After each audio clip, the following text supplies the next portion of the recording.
My dad dressed up as Santa Claus, but he also did very, very significant things to help lots of people.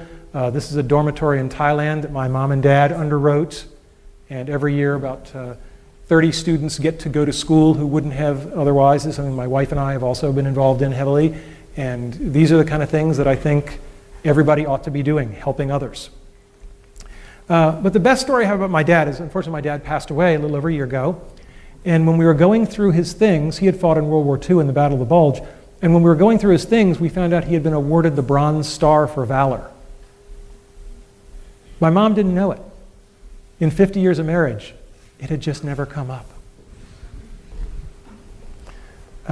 My mom. Mothers are people who love you even when you pull their hair. And I have two great mom stories. When I was here studying to get my PhD and I was taking something called the theory qualifier, which I can definitively say is the second worst thing in my life after chemotherapy. And I was complaining to my mother about how hard this test was and how awful it was. And she just leaned over and she patted me on the arm and she said, "We know how you feel, honey. And remember, when your father was your age, he was fighting the Germans."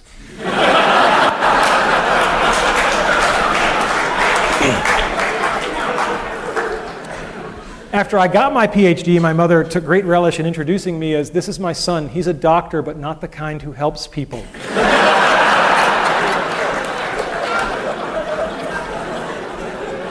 These slides are a little bit dark, but when I was in high school, I decided to paint my bedroom. I'd always wanted a submarine and an elevator. And the great thing about this...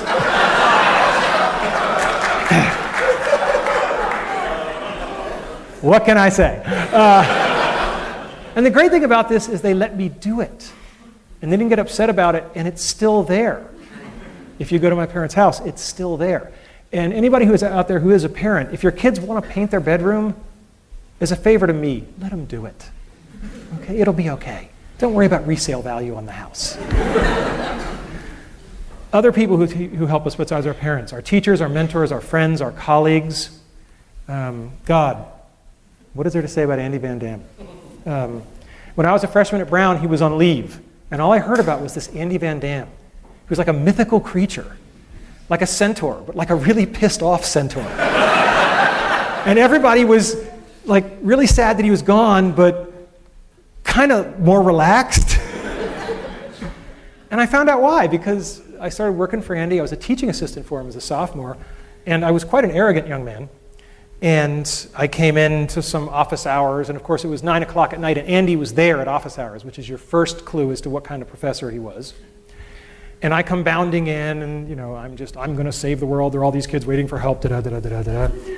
And afterwards, Andy literally Dutch uncle. He is Dutch, right? He Dutch uncled me, and he put his arm around my shoulders, and we went for a little walk, and he said, "Randy, it's such a shame that people perceive you as so arrogant.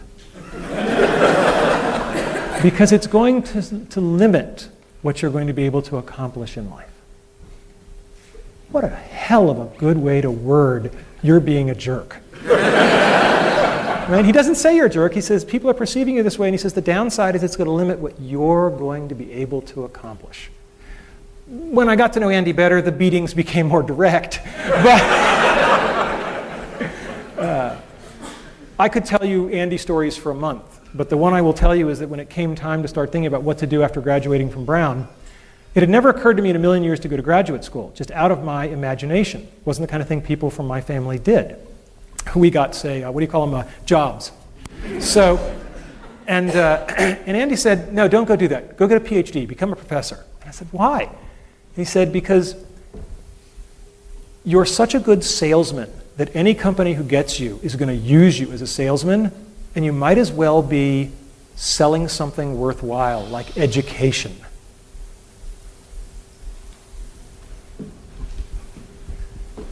Thanks. Andy was my first boss, so to speak. I was lucky enough to have a lot of bosses. That red circle was way off. Al's over here. I don't know what the hell happened there. He's probably watching this on the webcast going, "My God, he's targeting," and he still can't aim. All right. I don't want to say much about the great bosses I've had, except that they were great. And I know a lot of people in the world have had bad bosses, and I haven't had to endure that experience, and I'm very grateful to all of the people that I ever had to report to. They've just been incredible. But it's not just our bosses. We learn from our students. I think the best head fake of all time comes from Dr. Caitlin Keller, who just finished up here and is starting at Washington University. And she looked at Alice when it was an easier way to learn to program, and she said, yeah, but why is that fun? I was like, well, because I'm a compulsive male, like to make the little toy soldiers move around by my command, and that's fun. She was like, and she was the one who said, no, we'll just approach it all as a storytelling activity. And she's done wonderful work showing that, particularly with middle school girls, if you present it as a storytelling activity, they're perfectly willing to learn how to write computer software. So, all-time best head fake award goes to Caitlin Keller's dissertation. President Cohen, when I told him I was going to do this talk, he said, please tell them about having fun, because that's what I remember you for. And I said, I can do that, but it's kind of like a fish talking about the importance of water. I mean, I don't know how to not have fun, right? I'm dying and I'm having fun. And I'm going to keep having fun every day I have left, because there's no other way to play it, right? So my next piece of advice is, you just have to decide if you're a Tigger or you're an Eeyore. I think I'm clear where I stand on the great Tigger-Eeyore debate. Never lose the childlike wonder. It's just too important. It's what drives us. Help others. Denny Prophet knows more about helping other people. He's forgotten more than I'll ever know. He's taught me by example how to run a group, how to care about people. M.K. Haley, I have a theory that people who come from large families are better people because they've just had to learn how to get along. M.K. Haley comes from a family with 20 kids. Yeah, unbelievable. And she always says it's kind of fun to do the impossible. When I first got to Imagineering, she was one of the people who dressed me down. And she said, I understand you've joined the Aladdin Project. What can you do? And I said, well, I'm a tenured professor of computer science. And she said, well, that's very nice, Professor Boy, but that's not what I asked. I said, what can you do?